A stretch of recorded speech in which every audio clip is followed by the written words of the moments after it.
Hello అండి, నమస్కారం. Welcome to Python life. So ఈరోజు వీడియోలో what is GATE CSE exam అంటే సిఎస్సి గేట్ ఎగ్జామ్ అంటే ఏంటో క్లియర్గా తెలుసుకుందాం. అంటే దాని పర్పస్ ఏంటి అండ్ అలాగే ఎలిజిబిలిటీ ఏంటి అండ్ అలాగే మనకి ఎగ్జామ్ ప్యాటర్న్స్ ఎలా ఉంటుంది, సెక్షన్స్ ఎలా ఉంటుంది, మార్కింగ్ స్కీమ్ ఎలా ఉంటుంది, ఇవన్నీ కూడా చూసేద్దాం.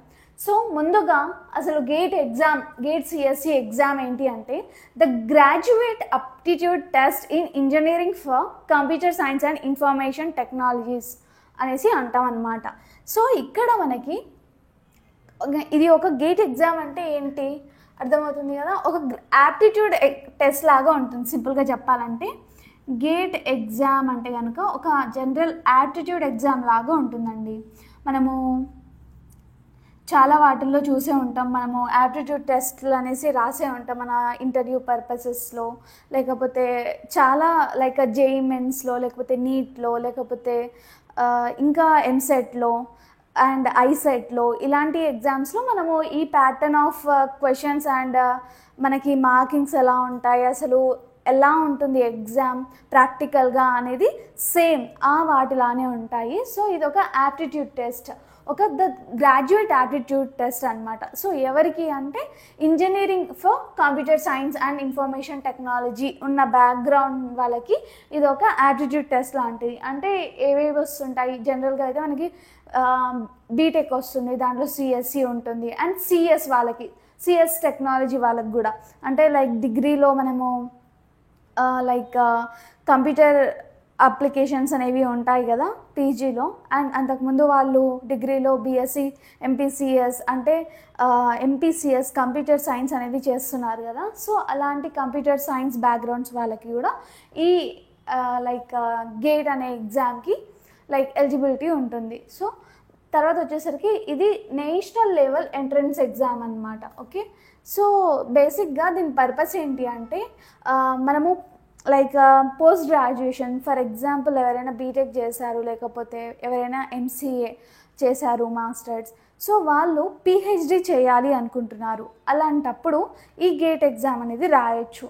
సో బేసిక్గా ఎలా అంటే ఎన్ఐటిఎస్, ఐఐటిఎస్, ఐఐఐటిఎస్ అనేసి ఇవన్నీ కూడా లైక్ టాప్ 5 కావచ్చు, లేకపోతే ఇంకా లైక్ వేరే కాలేజెస్లో కావచ్చు, అలాంటి వాటికి అలా ఎన్ఐటీస్లో ఐఐటీస్లో జాయిన్ అవ్వాలి, పిహెచ్డీస్ చేయాలి అంటే కనుక మనము ఈ గేట్ ఎగ్జామ్ అనేది రాయాల్సి ఉంటుందండి. సో బేసిక్గా లైక్ ఎంటెక్స్ కానివ్వండి, లేకపోతే ఎంఈ, ఎంఎస్, పిహెచ్డి ప్రోగ్రామ్స్ ఇవన్నీ కూడా చేయడానికి ఈ గేట్ ఎగ్జామ్ అనేది హెల్ప్ అవుతుంది. సో బేసిక్గా కొన్ని టాప్ 5 కాలేజెస్ ఉంటాయి, నార్మల్ కాలేజెస్ ఉంటాయి అనేసి మనందరికీ తెలుసు కదా. మేబీ ఇంటర్వ్యూ కూడా జరపచ్చు ఒకవేళ తీసుకోవాలి అనుకుంటే. ఓకే, లేకపోతే గేట్ మార్క్స్ డైరెక్ట్గా కూడా తీసుకుంటారు మోస్ట్ ఆఫ్ ద కాలేజెస్. దాని తర్వాత గవర్నమెంట్ జాబ్స్ ఉంటాయన్నమాట. అంటే ఎల్ఓసిఎల్, ఓఎన్జీసీ, ఎన్టీపీసీ, డిఆర్డిఓ అనేసి వినే ఉంటాం, బిఏఆర్సి, ఇలాంటి లైక్ గవర్నమెంట్ ఎగ్జామ్స్ కూడా ఈ గేట్ అనేది చాలా అంటే ఇదే మోస్ట్గా మనం ఇది క్లియర్ చేస్తే మనం ఎలిజిబుల్ అవుతాం అనమాట. సో ఆ ప్యాటర్న్ వేరే ఉంటుంది. అంటే మనకి బేసిక్గా ఈ కాలేజెస్ రావాలి అంటే మనము బేసిక్గా దీని ఎలిజిబిలిటీ లైక్ క్రైటీరియా ఎలా ఉంటుందంటే, సో ఇది కంప్లీట్ చేసేద్దాం. ఎలిజిబిలిటీ అనేది మనం ఆల్రెడీ విన్నాం, bachelor degrees in engineering, BTech, BE ఇవన్నీ కూడా ఉండొచ్చు అండ్ అలాగే ఎంసీఏ కూడా ఉండొచ్చు. సో బేసికల్గా కంప్యూటర్ సైన్స్, కంప్యూటర్ అప్లికేషన్స్ ఉన్న ఏ ఇన్ఫర్మేషన్ టెక్నాలజీ అయినా కూడా ఈ గేట్ ఎగ్జామ్స్కి ఎలిజిబుల్ అనేసి అర్థం. సో దాని తర్వాత ఇది ఎలా ఉంటుందంటే ఇక్కడ చెప్పాం కదా, ఫస్ట్ వచ్చేసరికి పీజీ ప్రోగ్రామ్స్ అనేసి పెట్టుకుందాం. అంటే ఈ ఎన్ఐటీస్ లేకపోతే ఏదైనా ఎంటెక్స్ ఇలాంటివి ఐఐటి కోసం. ఓకే, సో వీటి కోసం మళ్ళీ ఇది ఎలా డివైడ్ అయ్యి ఉంటుందంటే లైక్ ఎస్సీ, ఎస్టీస్, జనరల్, ఓబీసీస్ ఇలా ఉంటాయి కదా, వాటన్నిటిపైన బేస్డ్ అయ్యి కూడా ఈ ఎలిజిబిలిటీ క్రైటీరియా అనేది ఉంటుంది. సో నార్మల్గా ఓబీసీ లైక్ నార్మల్గా చెప్తున్నాను చూడండి, అవన్నీ పక్కన పెట్టేసి. సో ఎలా ఉంటుందంటే ఫస్ట్గా 30 to 35 మార్క్స్ వస్తే ఇది క్లియర్ చేసినట్టు, అంటే లైక్ ఈ పాస్ అయినట్టు అనే విధంగా చెప్పుకోవచ్చు. సో 30-35 మార్క్స్ రావాలి. అవుట్ ఆఫ్ ఎన్ని 100 మార్క్స్ ఉంటాయి. ఓకే, దాని తర్వాత మనకి ఎన్ఐటీస్ ఐఐటీస్ వీటిలో రావాలంటే 50-55 ఉండాలన్నమాట. ఇలా పిహెచ్డీస్ అవన్నీ చేయాలంటే. ఓకే, పిహెచ్డీ చేయాలంటే 50-55 మార్క్స్ రావాలి. అండ్ అలాగే ఇలా గవర్నమెంట్ జాబ్స్ కోసం అయితే మనకి 70-75 ప్లస్ రావాలన్నమాట. బేస్డ్ ఆన్ మన ఏంటి బ్యాక్గ్రౌండ్, లైక్ మన క్యాస్ట్ ఓబీసీ జనరల్ ఇవన్నీ ఉంటాయి కదా, వాటి బేస్డ్ పైన. ఇంకా మనము లైక్ ఎస్టీస్ ఇలా తీసుకుంటే కనుక ఇంకా మార్కింగ్ అనేది చాలా తక్కువగా ఉంటుందండి. సో ఇలా ఉంటుంది నార్మల్గా అయితే కనుక. సో దాని తర్వాత మనకి అసలు ఎగ్జామ్ ప్యాటర్న్ ఎలా ఉంటుందంటే 100 క్వశ్చన్స్ అని చెప్పాను కదా టోటల్. సో వాటికి డ్యూరేషన్ ఎలా ఉంటుందంటే 3 hours డ్యూరేషన్ ఉంటుందన్నమాట. అంటే 120 minutes ఉంటుంది. ఓకే, 120 minutes ఉంటుంది. దాని తర్వాత మోడ్ అసలు మనం ఎలా రాస్తాం, వెళ్ళి పేపర్లో రాస్తామా లేకపోతే ఎలా ఉంటుంది అంటే కంప్యూటర్ బేస్డ్ టెస్ట్ అనమాట. అంటే మీరు ఐఐటి ఐసెట్ ఇలాంటివి ఐసెట్ అండ్ మనకి మెయిన్స్ కానివ్వండి ఇలాంటి ఎగ్జామ్స్ రాసింటే ఎలా రాసాం, మనము కంప్యూటర్లో సంథింగ్ ఎంటర్ చేస్తూ ఉంటాం, అక్కడ క్వశ్చన్స్ ఇలా స్క్రోల్ చేస్తూ కంప్యూటర్లోనే రాసాం మొత్తం అయితే కదా, సేమ్ అదే బేస్డ్ ఉంటుంది. అసలు టెన్షన్ అయ్యే అవసరమే లేదు. దాని తర్వాత చెప్పాను కదా 100 మార్క్స్ ఉంటాయి. అంటే మన గోల్ ఏంటి, 120 minutesలో 100 మార్క్స్ క్లియర్ చేయాలి. సో ఇలా ఉంటుందన్నమాట. దాని తర్వాత సెక్షన్స్ అనేవి ఉంటాయి. క్వశ్చన్ పేపర్లో సెక్షన్స్ అనేవి ఉంటాయి అన్నమాట. మనకి పార్ట్ ఏ పార్ట్ బి ఎలా అయితే లైక్ స్కూలింగ్ కాలేజెస్లో ఉండేనో సేమ్ అలానే general aptitude and like core subjects అనేవి ఉంటాయన్నమాట. సో కోర్ సిఎస్ఎస్ సబ్జెక్ట్స్ అనేవి ఉంటాయి. సో ఇక్కడ జనరల్ యాప్టిట్యూడ్ లో మనకి 15 మార్క్స్ ఉంటాయి. అండ్ కోర్స్ సిఎస్సి సబ్జెక్ట్స్లో అయితే మనకి 85 మార్క్స్ ఉంటాయన్నమాట.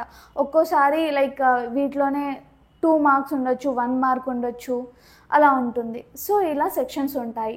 సో కోర్ సిఎస్సి సబ్జెక్ట్స్ అంటే మీరు బీటెక్ లేకపోతే ఎంసీఏ ఇవన్నీ చేసే ఉంటే ప్రతి ఒక్క సబ్జెక్ట్ కూడా మీకు టచ్లో ఉన్న సబ్జెక్టే అనమాట. ఏదో కొత్తది చూడండి అనేసి ఏముండవు, కాకపోతే కొంచెం డెప్త్గా ఉంటాయి ఆబ్వియస్గా.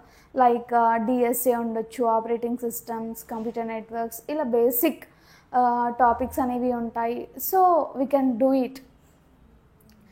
దాని తర్వాత మార్కింగ్ స్కీమ్ అనేది ఉంటుంది. ఎంసీక్యూ, ఎంఎస్క్యూ అండ్ ఎన్ఏటిఎస్ అనేసి ఉంటాయి. సో ఇక్కడ అంటే క్వశ్చన్ పేపర్లో లైక్ ఆ క్వశ్చన్స్ ఎలా ఉంటాయి అనేసి. ఎంసీక్యూ అంటే మల్టీ చాయిస్ క్వశ్చన్స్ అనమాట. అంటే ఇక్కడ ఏం చేస్తామంటే ఇది ఒక క్వశ్చన్. ఓకే, ఇక్కడ మనకి ఆన్సర్స్ అంటే ఆప్షన్స్ అంటాం కదా, ఈ ఆప్షన్స్లో మల్టీ చాయిస్ క్వశ్చన్స్ అంటే ఈ చాయిస్ ఉన్న ఆన్సర్స్లో ఓన్లీ ఒకటి సెలెక్ట్ చేసుకోవాలి. ఓకే, అదే ఎంఎస్క్యూ అంటే మల్టీ సెలెక్ట్ క్వశ్చన్స్ అనమాట. అంటే దీంట్లో నువ్వు లైక్ ఎన్నైనా ఈ క్వశ్చన్కి ఒక్కటే ఆన్సర్ కాకుండా 2-3 ఉండొచ్చు, దాన్ని ఎంఎస్క్యూ అనేసి అంటాం. తర్వాత ఎన్ఈటిఎస్, వీటిని మనం జనరల్గా క్వశ్చన్ పేపర్లో ఎలా ఆన్సర్ చేస్తామంటే ఇవి ఇలా సెలెక్ట్ చేసుకుంటాం. ఓకే, అవి నంబర్స్ ఎంటర్ చేసి మనం ఆన్సర్ ఇస్తూ ఉంటాం అన్నమాట. ఇలా ఉంటుంది. ఇంకా మోస్ట్ ఇంపార్టెంట్, గేట్ ఎగ్జామ్స్కి అసలు నెగిటివ్ మార్కింగ్ ఉంటుందా అంటే ఉంటుంది, కాకపోతే ఒక టైప్ ఆఫ్ క్వశ్చన్స్కి ఉంటాయన్నమాట. మల్టీ చాయిస్ క్వశ్చన్స్కి మాత్రమే ఓన్లీ లైక్ సింగిల్గా ఆన్సర్ చేసేది ఉంటుందని చెప్పాను కదా. సో వాటికి మాత్రం నెగిటివ్ మార్కింగ్ అనేది ఉంటుందండి. సో ఇది అసలు what is GATE CSE exam అంటే ఇక్కడ ప్యాటర్న్ ఏంటి, ఎవరు ఎలిజిబిలిటీ, ఒక క్వశ్చన్ పేపర్ ప్యాటర్న్ ఎలా ఉంటుంది అనేసి మనకు తెలిసిపోయింది కదా. సో మీరు ఇన్ కేస్ సిఎస్సి ఈ గేట్ ఎగ్జామ్ రాద్దాం అనుకుంటే సిలబస్ అసలు ఒక్క సబ్జెక్ట్ కూడా అసలు మిస్ అవ్వకుండా హోల్ సిలబస్ కావాలి అనుకునే వాళ్ళు జస్ట్ సిలబస్ అనేసి కామెంట్ చేసేయండి. నెక్స్ట్ వీడియోస్ ఫర్దర్గా గేట్ గురించి మీకు ఏమన్నా ఇంకా డెప్త్గా కావాలి అన్నా కూడా I will make it. So ఫైనల్గా నేను ఒక ఇంపార్టెంట్ న్యూస్ చేద్దామనేసి అనుకుంటున్నాను. అదేంటి అంటే మన పైథాన్ లైఫ్ వాళ్ళు ఫుల్ స్టాక్ పైథాన్ కోర్స్ని లాంచ్ చేశారు. అది కూడా జస్ట్ 1999కి మాత్రమే. అండ్ ఈఎంఐ ఆప్షన్ కూడా ఉంటుంది. సో ఫర్దర్గా ఫీచర్స్ ఏంటి, ఫ్రీ డెమో చూడాలి అనుకుంటే నేను కాంటాక్ట్ డీటెయిల్స్ అన్నీ కూడా డిస్క్రిప్షన్లో మెన్షన్ చేస్తాను. Please check it out. So thanks for watching this video. Stay tuned for further videos. Thank you so much.